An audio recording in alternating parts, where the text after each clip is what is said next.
আসসালামু আলাইকুম তোমাদের সবাইকে। তোমরা হয়তো অনেকেই জানো যে ইতিমধ্যে আমাদের পেইড ব্যাচের যে কোর্সগুলো শুরু হয়ে গেছে।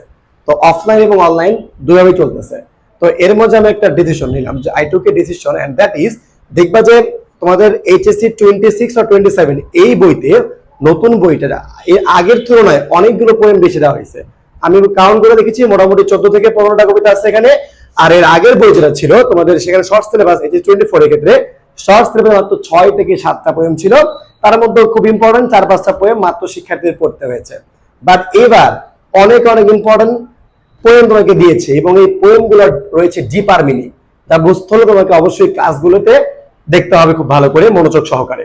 তো এর জন্য আমি ডিসিশন নিয়েছি যে যতগুলো পোয়েম নতুন আসছে তোমাদের বইতে, এই বইতে, তো সেই পোয়েমগুলোতে আসলে একটু টাফ এবং ডিফিকাল্ট এবং ডিপার মিনিং রয়েছে, যেগুলো এখন ইউটিউব অথবা ফেসবুকেও পাওয়াটা টাফ। তো আমি চিন্তা করছি যে ওইগুলা শুধুমাত্র ওই পোয়েমগুলো আমাদের পেইড ব্যাচের কোর্স থেকে নিয়ে তোমাকে দিয়ে দিব, যাতে করে তোমরা ফ্রিতে দেখতে পারো এটা।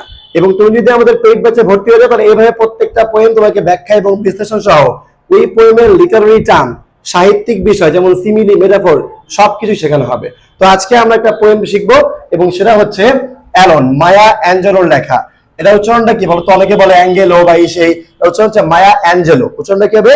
অ্যাঞ্জেলো। হ্যাঁ, মায়া অ্যাঞ্জেলো। তো ওনার লেখা একটা চমৎকার পোয়েম। এই পোয়েমের মিনিং বা থিম তোমাকে একটু বলে নিই।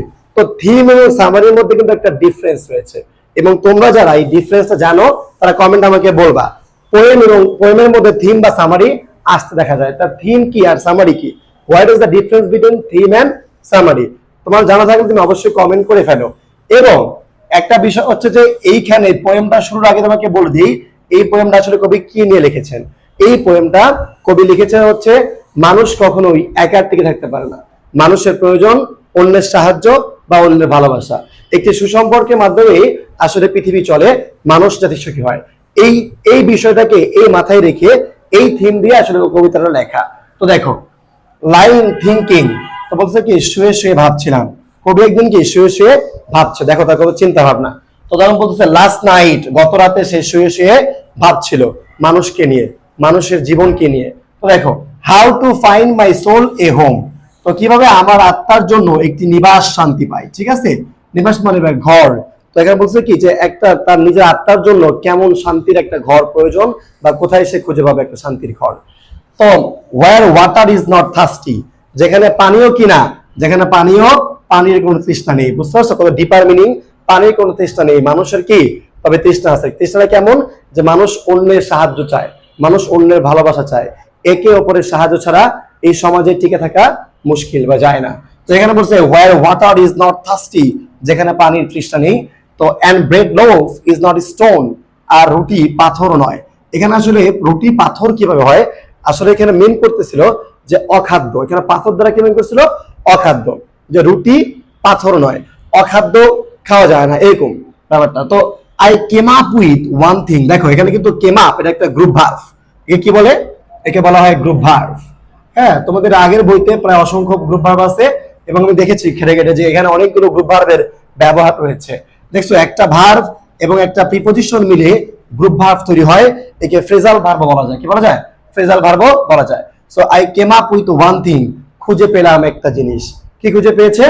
তো and I don't believe I am wrong, আমি বিশ্বাস করি না আমি ভুল। তিনি কি খুঁজে পেয়েছে আসলে? এরপর দেখো, দ্যাট নোবডি বাট নোবডি, যে কেউ না কিন্তু কেউই না।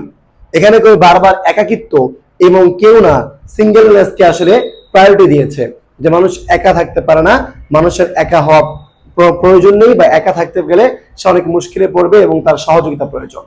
একদিন সবাই কি সহযোগিতার সাথে সে সুন্দর পৃথিবী গড়বে, এটাই আসলে কবিতার থিম ছিল বা তার চাওয়া ছিল, এক্সপেকটেশন ছিল। Can make it out here alone, একা কি এখান থেকে বের হতে পারে। তো ক্যান মেক ইট আউট, দেখো মেক ইট আউট এটা একটা ইডম ফ্রেজ। ঠিক আছে, দেখো টু মেক আউট এটা একটা কিন্তু ইডম ফ্রেজ। হ্যাঁ, এটা কি একটা ইডম বাগধারার মতো। টু মেক আউট, দেখো এখান থেকে এটা আসলে কি মেন করেছিল? টু মেক আউট দ্বারা মেন করেছিল যে এটা হচ্ছে to deal with progress, to deal with something অথবা make progress, to deal with something অথবা মেক প্রোগ্রেস। দেখো কবিতার ভিতরে কিন্তু গ্রুপ ভার্ব রয়েছে, ইডম ফ্রেজের ব্যবহার রয়েছে। যেমন হচ্ছে এখানে ইডিয়ম ফ্রেজ ছিল টু মেক আউট। এখন দেখো তাহলে এইটা দ্বারা আরো একটা মিনিং আছে, মেক প্রোগ্রেস, মানে কি করা বলতো, উন্নতি করা। মেক প্রোগ্রেস, উন্নতি করা বা কোনো কিছু সম্পর্কে বুঝতে পারা, কোনো কিছু সম্পর্কে বুঝতে পারা। কবিতার একটা বিশাল ডিপার মিনিং রয়েছে দেখতে পারলে। এই কবিতা আমরা আজকে অর্ধেক শিখে ফেললাম এবং বাকি অর্ধেকের জন্য আমরা পার্ট 1 এটা, পার্ট 2 তে বাকি অর্ধেক শিখে ফেলবো। আই হোপ সবাই বুঝতে পারছো। এবং আমি আরো একবার বলে দিই, এই কবিতার মায়া অ্যাঞ্জেলোর লেখা এবং তার মূল বিষয় ছিল মানুষ একা থাকতে পারে না, মানুষ একে অপরের সহযোগিতায় পরিপূর্ণ। আসসালামু আলাইকুম, ধন্যবাদ সবাইকে। এবং তোমরা যদি আমাদের কোর্স সম্পর্কে জানতে চাও তাহলে আমরা কোর্সের মধ্যে কিন্তু এইভাবে কবিতাকে একদম পোস্ট মডার্ন করে ফেলবো। কবিতার মধ্যে গ্রুপ ভার্ব, লিটার টার্ম যেমন সিমিলি, মেটাফর, এটা নিয়ে আমরা একটা ভিন্ন ক্লাস আলোচনা করব। প্রত্যেকটা বিষয় তোমাকে ধরে ধরে শেখানো হবে। তো কোর্সের জন্য অবশ্যই তুমি কমেন্ট করতে পারো অথবা আমাদের নাম্বারে কল করতে পারো। আসসালামু আলাইকুম।